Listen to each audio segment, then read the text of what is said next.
नमस्कार बंधू भगिनींनो, होणाऱ्या जिल्हा परिषद पंचायत समिती निवडणुकीमध्ये आपल्या गावाचा, आपल्या तालुक्याचा आणि जिल्ह्याचा सर्वांगीण विकास कोणाच्या हातात द्यायचा ही ठरवण्याची महत्त्वाची वेळ आहे. जिल्हा परिषद ही ग्रामीण विकासाची खरी किल्ली आहे.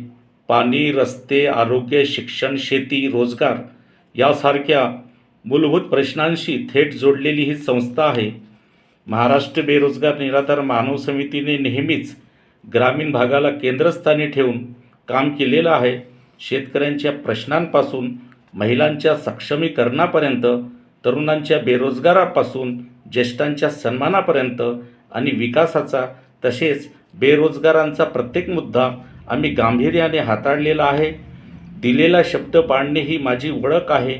पाणी पुरवठा असो, रस्त्याची कामे असो, आरोग्य सुविधा असो किंवा शेतीसाठी आधुनिक तंत्रज्ञान, डिजिटल साधना असो, ह्या सर्व सुविधा ग्रामीण भागापर्यंत पोहोचविण्याचं काम करणाऱ्या उमेदवारांनाच निवडून द्यावं अशी मी प्रत्येक मतदार बांधवांना विनंती करतो. मित्रहो, तुमचं एक मत गावाच्या उज्ज्वल भविष्यासाठी आणि गावाच्या समृद्धीसाठी आहे हे लक्षात असू द्या. धन्यवाद. जय हिंद, जय मानव, जय प्रजा, जय महाराष्ट्र.